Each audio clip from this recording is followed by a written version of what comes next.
and welcome to another episode of the Odd Lots podcast. I'm Joe Weisenthal. And I'm Tracy Alloway. Tracy, I have an apology I think I have to make to you. Ooh. Oh, this is exciting. Okay, go on.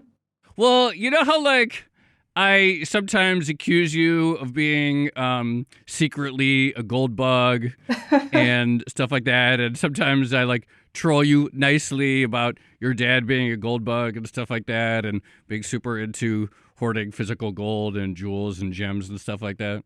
I'm not sure it's trolling if it's true in the case of my dad. He definitely is True. A gold bug. But what exactly are you apologizing for? No, I've also accused you of secretly being that, even if you won't admit it.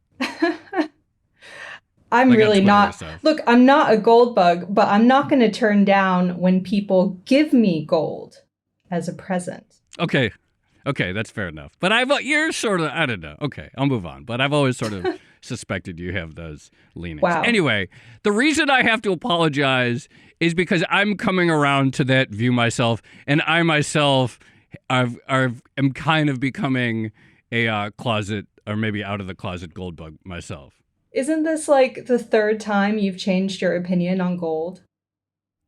I always go back and forth, but this time it's actually specifically because of the guest that we are going to talk to on today's episode.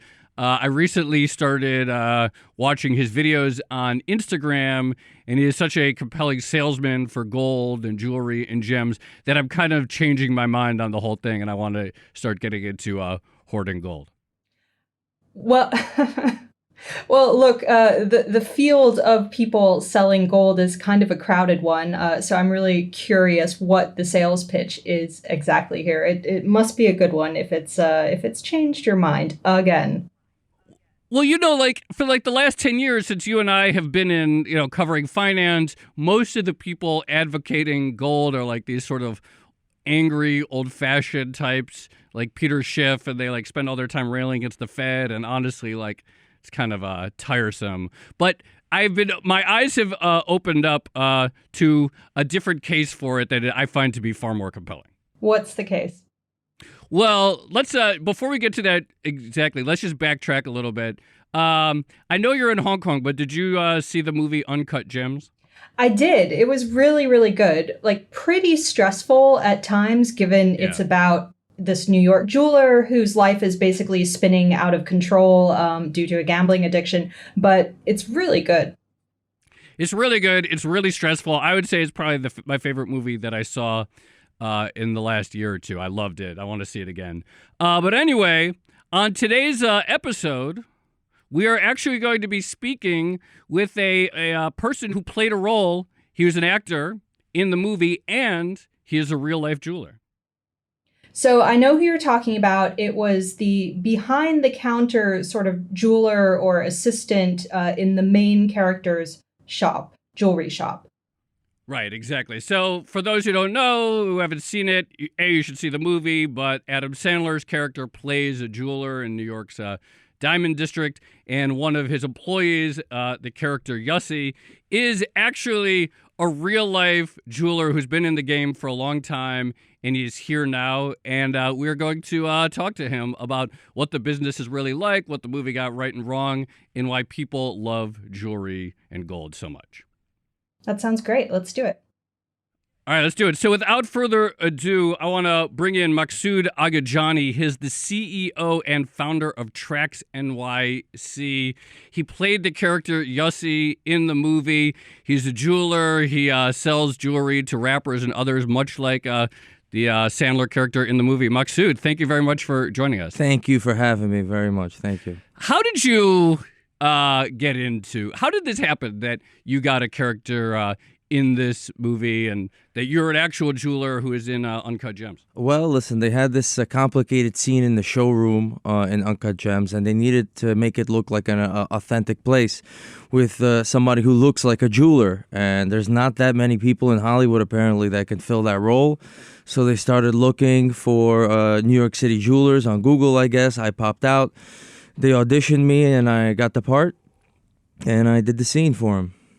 So how did you get into jewelry in the first place then? Maybe we should back up. Like, how did this become your career choice? How did I become an authentic New York City jeweler that they could Google and find? Yeah.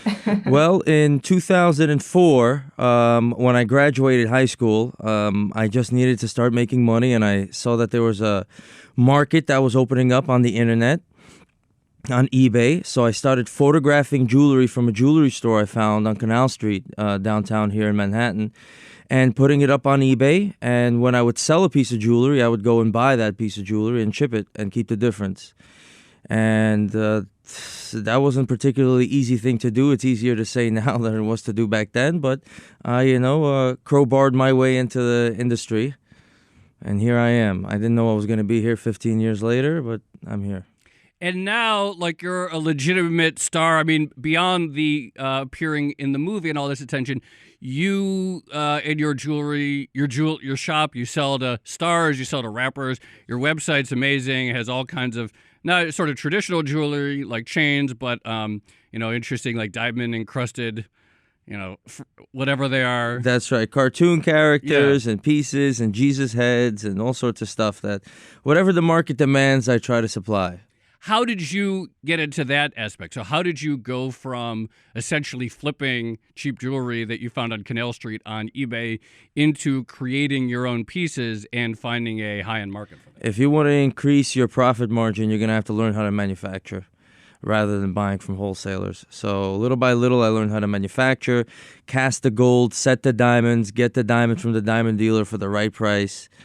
And, and make a couple of honest dollars, as they say. So I have so many questions that I want to ask you, but I want to get to the buy case for gold or for gold jewelry, because I certainly have never thought of buying a gold chain as necessarily an investment, but certainly on your videos and on your website, you talk a lot about the investment case for gold. Why did you decide to take that approach? I'll tell you exactly why. Well, right now I'm wearing a chain that I bought in 2007 that was around when gold was around $700 an ounce or so. Okay, right now it's about close to $1,600 an ounce. Okay, so if I scrap that chain, the very same chain I'm wearing now, I'm going to get more than what I paid for it back then by a significant degree, almost double. And, for wearing a chain, it's pretty good a return on investment, So you just can't lose by buying that type of product. And when I convince my customers or I explain to my customers that if you're going to buy something, a luxury item, there's a lot of options out there. You could buy a Gucci belt, you could buy this, you could buy high-end fashion, high-end brands. Not a single one of those is going to give you a return on investment in 10 years. So it's really a no-brainer. Gold could go down over the next 10 years, and it has at times. It certainly has, and everything could go down. But from the experiences and from everything I've seen, I don't think it's going to go down under $1,000 an ounce in my lifetime. I don't think it's going to happen. So one thing in your videos, which I was really drawn by, is you do seem to combine both the sort of luxury goods pitch, and you also talk about the fundamentals of gold. The first video I saw, I think, was you had a chart of gold, and you were looking at it right around the time that there was the strike that took out Soleimani. That's right. In Iran, and pitching jewelry as an investment around world events, talk about what drives them. Is that a unique thing that you came up with? Like, are other people in the Diamond District in your business making the pitch that way? No, they're not making the pitch that way, and it's unique. And if you want to make any money or stand out in any way and you don't have anything unique, it's never going to happen. You're going to have to come up, especially in the social media podcast world that we're in now, you're going to have to come up with some information that people find useful. Right? So essentially what I try to do is I try to put on a show, and the commercial break is my own merchandise. That's just pretty much what it is. Other people sell T-shirts with their podcast. I sell jewelry and kind of sell a podcast with the jewelry, but the jewelry is sold on the podcast. Whatever works at this point. We should sell T-shirts, Joe. Yeah. Or we should sell jewelry. Or jewelry. Yeah. So, Maksud, one thing I wanted to ask is, and this might be difficult to answer, but what percentage of your customers would you say are drawn to the investment thesis that you're sort of, or the investment pitch that you're putting out there versus people who just want to buy nice jewelry? Well, to be quite honest, I'm awakening them to that concept because they never considered it as investment pieces. But some of the people in hard times, they get their money back on some pieces that they buy, and it's common knowledge that you're going to get back more on a gold chain than on a diamond chain in certain circumstances. And they were always curious about that information. The people that had life experience, right? The young kids that just want to get iced out and throw away all their money, they might not really care about that, but people are already in their 30s or in their 40s and they've been buying jewelry for a long time. They want to get what they pay for, and they're looking for that information, and nobody was filling that void, so I filled it in, and along with those people that were looking for that information, I'm awakening a lot of other people to the fact that there's a price and then there's value, and that's a new concept for them. So you talked about how you started essentially moving up the food chain, so to speak, by contacting and getting relationships with diamond wholesalers and making your own jewelry. And one of the things that struck me in the movie Uncut Gems was the main character, Howard Ratner, Adam Sandler's character. He was always doing these deals with other people, and they're all word of mouth, including things like briefly pawning a Super Bowl ring for the week so he could get some cash so he could make another deal. And the person who gave him the cash would quote him a price or quote him in interest rates. And it was all just sort of word of mouth trust. Is that an accurate characterization of the industry in which everyone is just sort of trust each other at their word, and that's the key thing? Yeah, they definitely. It's very accurate, the way they depicted him wheeling and dealing, and I've been in those types of situations myself.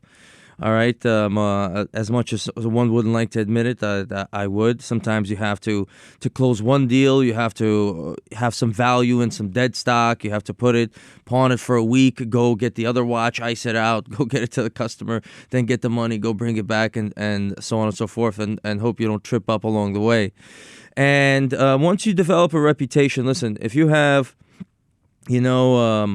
a bunch of gold chains, $30,000, and I have a client for it, I'm going to come by and you have to decide whether I'm going to go and grab that inventory and go to the airport and fly away and never see you again, or going to go and sell it to that client that I have while you have the inventory that you want to move. And you have to wheel and deal, and you have to work with people who you trust. And that is just not much evolution on that behavior since maybe ancient Babylon. You don't really know who you're trusting. You just get to know these people, and you get a feel for their personalities, and the little by little business experience will guide you. So Joe mentioned the pawning of the Super Bowl ring in the movie, and you just mentioned the idea of maybe sort of selling on something before you've received the money, or sort of like adding leverage to your deals. And there does seem to be an ecosystem of finance and lending and credit built around the jewelry business. Why do you think that is? Like, why are pawn shops and gold and jewelry intertwined to that degree? Well, I mean, the materials are expensive, right? So when you're walking through the Diamond District, you're going to have people hounding you from the street that are saying, come into this shop, come into that shop, because you might be a high-value person. It's worthwhile going through all this trouble and following a person down the street and bothering them, maybe to get them into your shop, right? You might not do that in front of the supermarket or something like that, but you'll do that in the Diamond District because that person might end up buying something that's $50,000, and then the store owner is going to give you a commission of $500 and so on and so forth. So just the values of the items that you're dealing with create a whole new ecosystem, and things move quickly. So you're not going to be able to do a lot of paperwork and things like that. So there's just a whole different environment that you can learn from, especially the way economics move, that you're not going to find in other industries like banking or something like that. And then, people overexert themselves, right? People make mistakes. That's why economies fail for the most part. And And it happens on a state level, and it happens on an individual level. People buy something they can't afford, and they think that then they have hard times, and they have to pawn it, and they think they're going to come back in a month, and they don't, right? and on it goes. And it happens with jewelry customers and jewelry business owners as well, right? There's people that have been essentially printing money and doing great in the 90s and in the early 2000s that are now pawning their inventory, or people that were holding out when the gold price was at its peak and were raising their prices, changing their tags, and now that are desperate to scrap those pieces. And, just people make mistakes, they make miscalculations. And with the products like gold, which has its own dynamics, diamonds, which have a completely different dynamic, and some of them are combined, it just gets crazy. So one of the products for sale in the movie that's sort of very memorable is Adam Sandler's character. He has like a diamond-encrusted Furby. That's right. And Tracy really wants one. Do you have any of those in stock right now? Those were made out of brass in the film. They didn't actually make them out of gold and diamonds. So they might turn her neck green if she's going to wear it too long. From an investment standpoint, you on your website you sell like some that are just like basic chains, and then some, as you said, like diamond encrusted cartoon characters. Are those riskier, the sort of more custom ones, because it's fad? Like maybe like right now people are probably asking for like diamond encrusted baby Yodas and stuff. Something like that. But like in 2 years people might forget about that. So from like an investment standpoint, are those custom pieces a little riskier? For sure. I mean, for a consumer standpoint, yeah, it's definitely a luxury item. Yeah. Okay. And from my standpoint as a manufacturer, well, the way it usually works is, let's say you make 100 pieces and you want to get your money back by the time you sold 50 of them. All right. And the rest of them, if they, all right, you got your money back by number 50, and the rest of them is your profit. Now, if you sell out of those 50, 20, you made a profit, and the rest you scrap and you get back your materials if you're stuck with them over a period of time. And that could be dicey, especially in this economy, that people don't have that type of spending power to consume these types of goods. So a lot of jewelers are getting stuck with this type of inventory, and it's really a tough business now, more so than it ever was. Can you give us an example of you getting stuck with a particular inventory, like one that was memorable for you? One that was memorable for, well, my safe is filled with stuff that I'm stuck with, so to speak. But I've been pretty good in not getting stuck with too many pieces. So the pieces that you're stuck with are the ones that are the least desirable. The most desirable things that you manufacture are going to be the first to go, and the least desirable are going to be stuck with. So the stuff that I'm stuck with is the stuff that doesn't really attract anybody. Just rings that are off-putting and things like that. But the good pieces, I would make characters out of video games, Street Fighter, or you'd make a genie coming out of Aladdin's lamp, but those are all gone and people enjoyed them, and I don't have them anymore.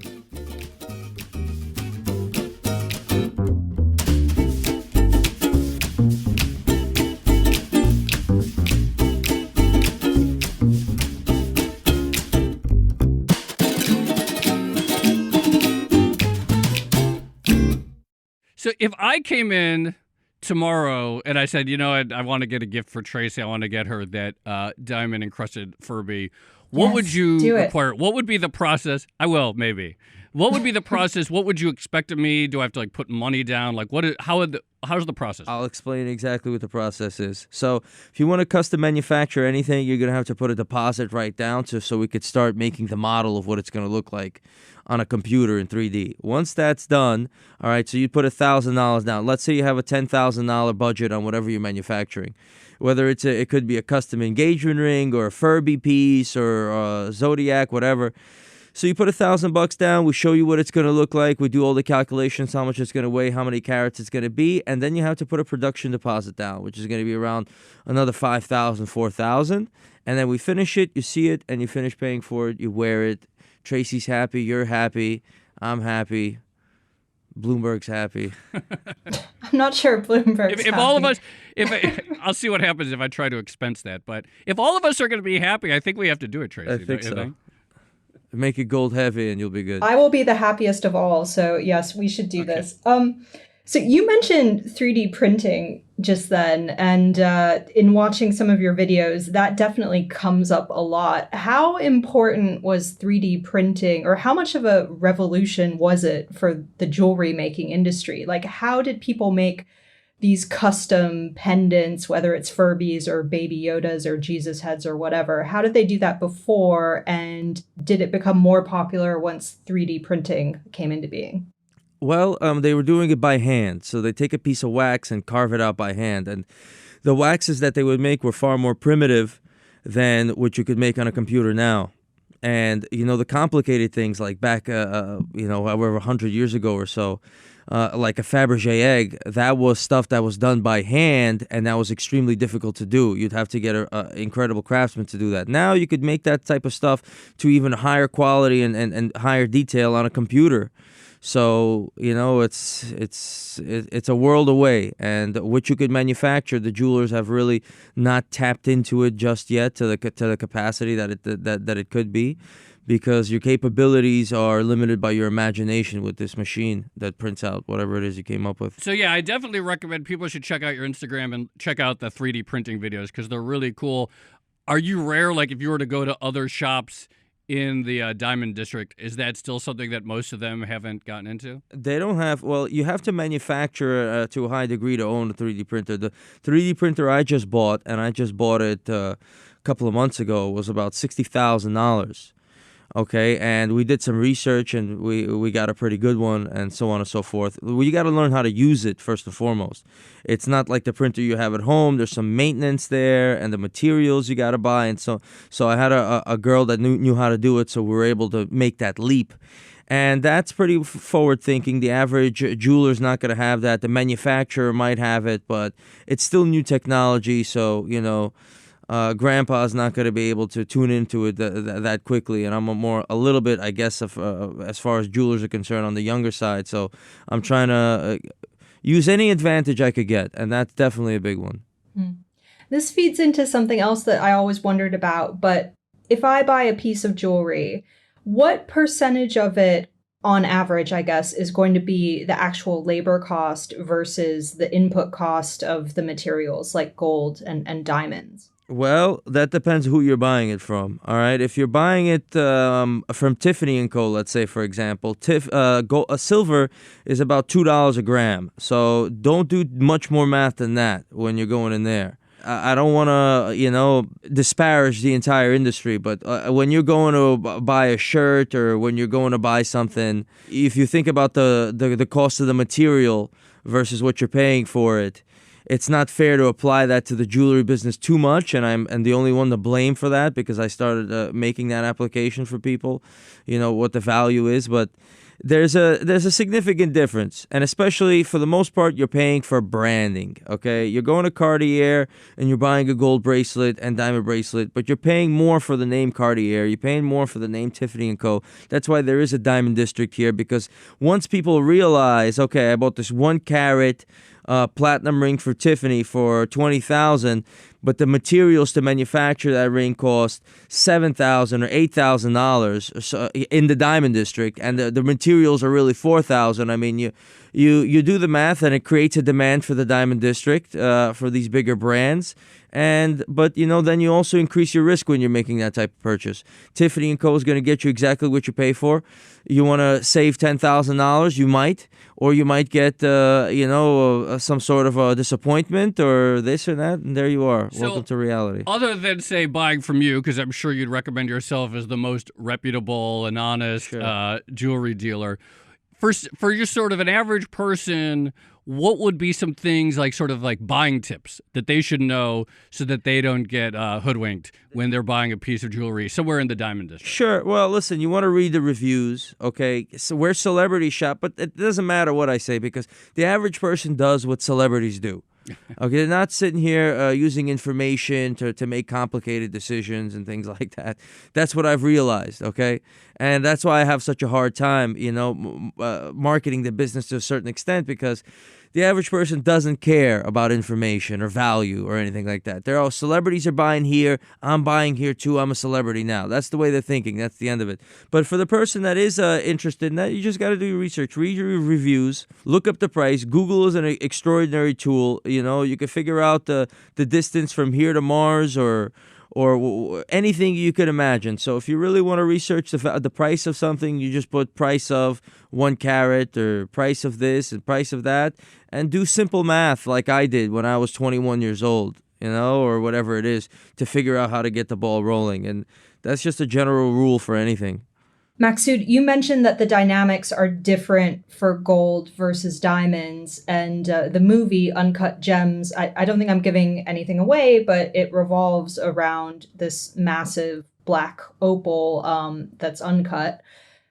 Can you explain like the differences in how those different markets actually work? Like, what is the difference between how gold functions versus how an uncut gem or a diamond functions? Sure. Well, first and foremost, doesn't matter if you're buying a gram of gold or 10 kilograms of gold. It's the same price per gram. All right. So the price doesn't diminish with how much you buy.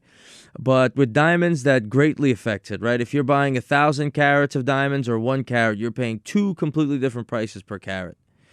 And that is because liquidating gold, which is gonna, the bank will buy it or something like that.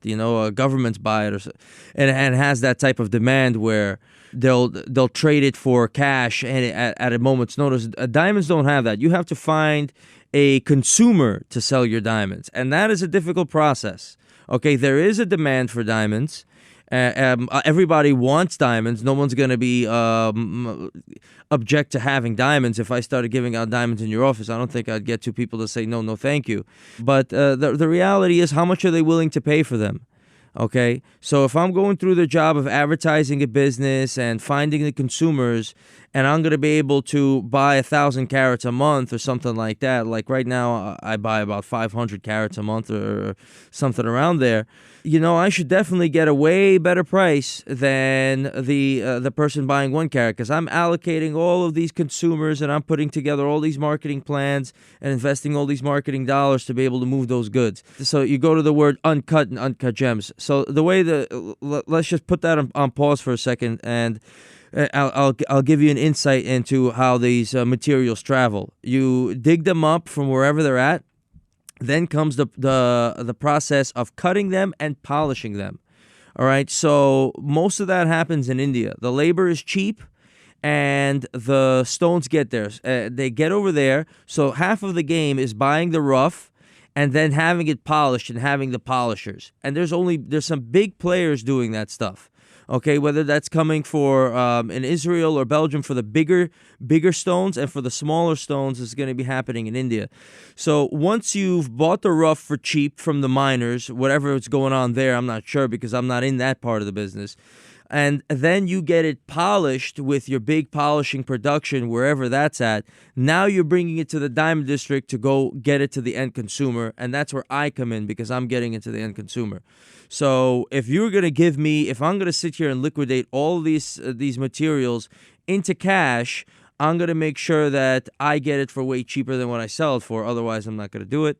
So that is just the game of it. All right. There's the miners. They're playing their game. The polishers, and then the polishers bring it to the wholesalers and bring it to the retailers. And that's pretty much how it moves. At some point, you say you're not at the spot where you interact with the miners. Could that be on your roadmap at some point as you seek to expand and get bigger and go right to the source? Every single jeweler that's ever found success, if you want to increase your profit margin, and you cannot increase your prices because other people are gonna cut into your market share. So you have to lower the cost of your product, okay? Now, what's the cheapest way of lowering the cost of your product? Well, you could mine the goods yourself. Now, obviously, you don't have the time to mine the goods yourself. Well, then you have to get somebody else to do it for you, and then the game goes, right? And where are you going to get somebody to do that? Well, you could either just buy it from the miners directly and then get it polished yourself, which is the bigger players, that's how they do it, and then your margins increase when you're doing things like that. So the people that were able to, over years, build a dynasty over there and buy some of the buildings on 47th Street between 5th and 6th Avenue were ones that got directly from the miners, got the polishers had and the cutters had a very close relationship with them and got the product from the ground level and were able to sell it at the retail. That's the only way to really go in that type of industry. They controlled the whole supply chain. You have to. So you mentioned, well, when we were talking about diamonds, you said everyone loves diamonds. And, if you were handing them out for free, no one would say no. But one thing that we hear a lot nowadays is that millennials or younger people actually aren't buying diamonds as much as they used to, maybe because they're out of fashion in some ways, or maybe because there's concern about where the diamonds come from, like whether or not they're blood diamonds. And maybe also there's concern about artificial diamonds sort of contaminating the supply.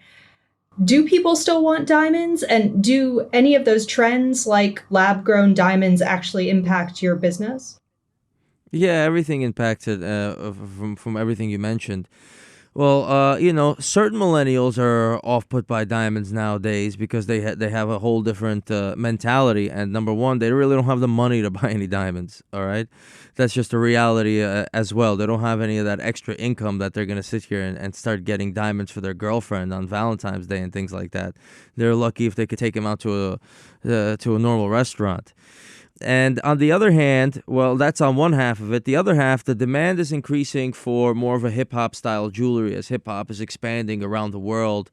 And it's really a force that people are underestimating because it's capturing the youth in ways that it's never been captured before, more and more, right? So whether you're in Europe or now in Asia and you're 15 and 16 and you're listening to these rappers, Little Pump or Tekashi or what have you, and they're spending $250,000 on a piece of jewelry, all right? They're not sitting there and they're not finishing their social studies homework and things like that, all right? Now, for you guys over here, you're not in that mentality, but they're young and they're impressionable, and they're not being influenced, by fiscal policy.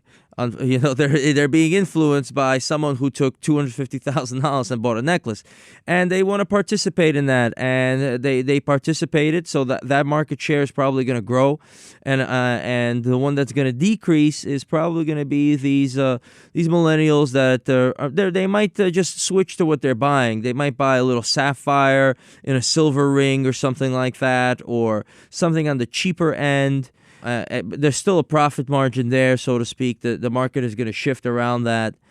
And then when it comes to lab-made and grown diamonds, well, diamonds have a destiny, all right? The reality of diamonds is they're a carbon crystal. And that carbon crystal would be has amazing acoustic properties, okay? And it also has...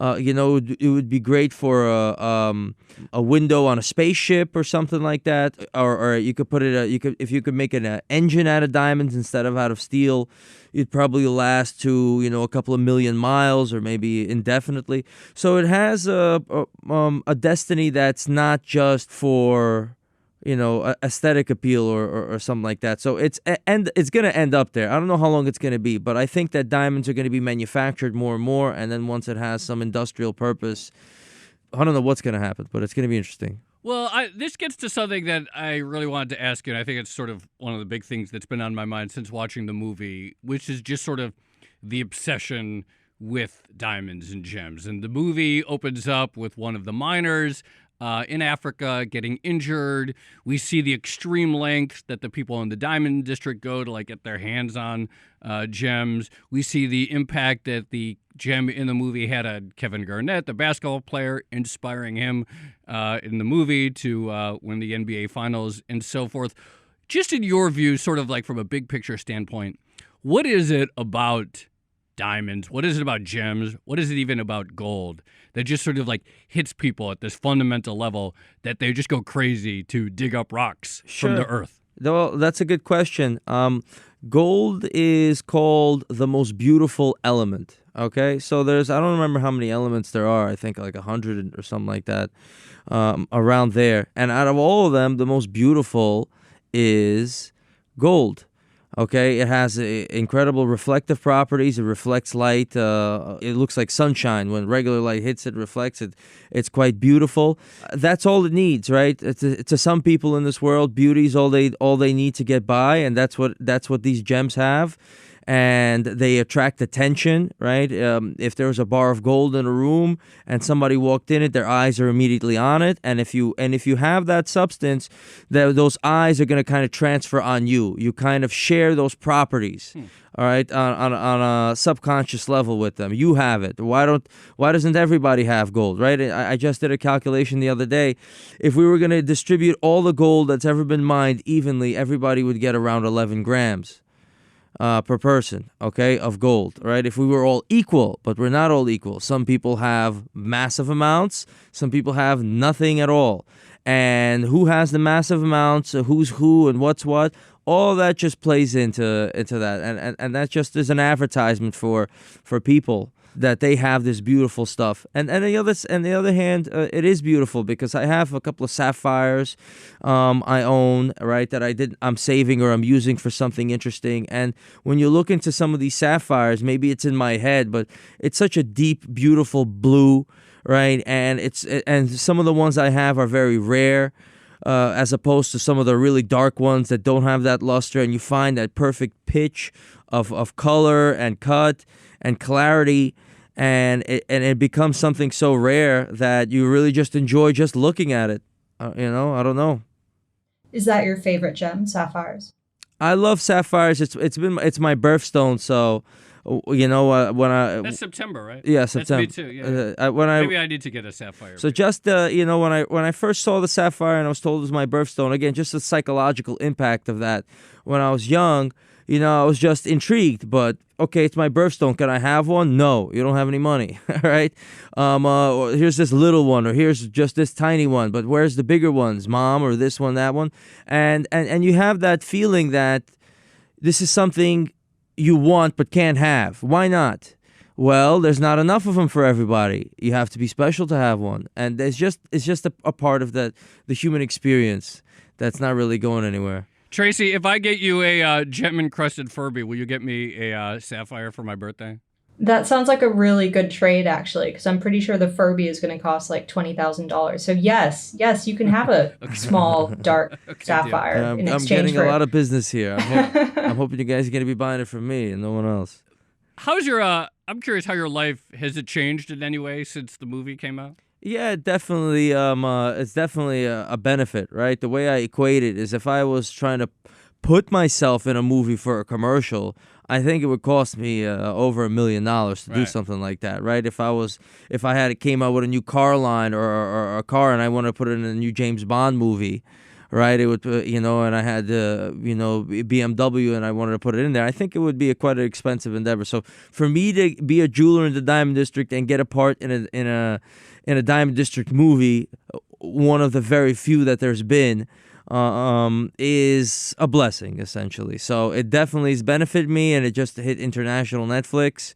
So people are messaging me all the time, and then when it hits regular Netflix, people are gonna watch it. It might be a cult classic, so I might be. I think it will be. Yeah, so I think it's gonna be $1 million. Has everyone in the Diamond District watch it and have opinions on it? Of course, yeah, and they all like it. It's pretty good.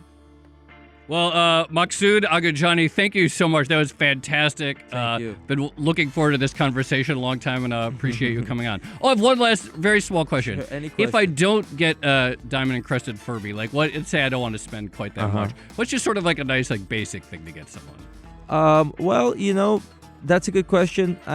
Some gold jewelry is cool, and something with gems in it, something with diamonds, but it's something personalized. I think would be what has the best effect on people. When I make a custom engagement ring or a custom pair of earrings with birthstones surrounded by diamonds or something, custom made with your involvement and the jeweler's involvement, and it has a special output for the person that receives it. All right.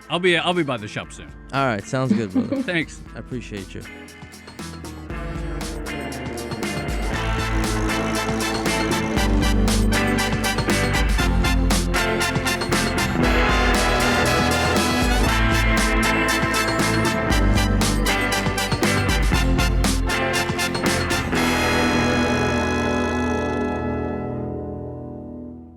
Joe, just in case you were wondering, in addition to a diamond-encrusted Furby, I would also take a gold-plated outline of the VIX curve. You can have that made. Ooh.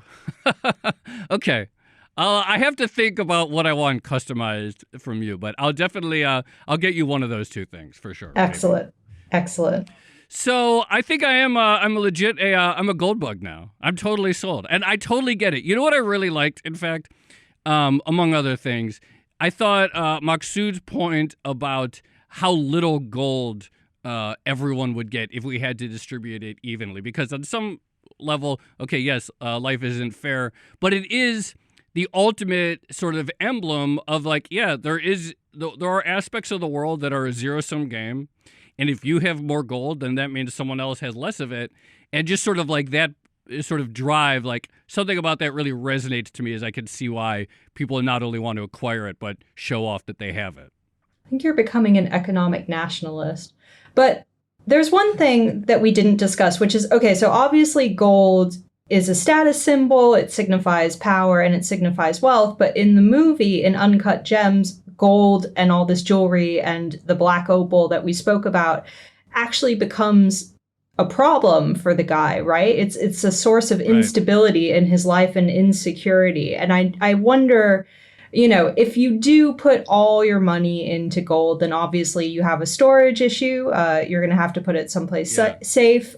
You might worry about wearing all your jewelry out on the street. I don't know. But it seems like it can be a source of insecurity as well as a display of power. Yeah, I thought about that too, like a source of insecurity, a source of stress, like just having to put everything in a safe every night, thinking about ensuring that, or you go by these jewelers when you walk across them at night, and of course they've emptied out their shop windows, so there's nothing even visible. Like that whole process of having to protect it and, you know, to some extent protect yourself, it definitely seems like, yes, it's a source of power. It also seems like it'd be a major source of anxiety. That said, I still want the diamond Furby. All right. I would still take it. Okay. I would guard it. Okay, I would wear it every you. day and take such good care of it. All right. I'll see what I could do. I'll see if I could expense it. All right. This has been another episode of the Odd Lots podcast. I'm Tracy Alloway. You can follow me on Twitter at Tracy Alloway. And I'm Joe Weisenthal. You can follow me on Twitter at The Stalwart. And you should definitely follow our guest on Instagram. It's really amazing to watch. He's TraxNYC. His name is Maksud Agadjani. Awesome Instagram account. I swear he's turned me into a gold bug, and I'm going to go to his shop soon. And you can see him talk about all these things and show the manufacturing process. It's very cool. Also, you should follow our producer on Twitter. She's Laura Carlson. She's at Laura M. Carlson. You should follow the Bloomberg head of podcasts, Francesca Levy, at Francesca Today. And check out all of our podcasts under the handle @podcasts. Thanks for listening.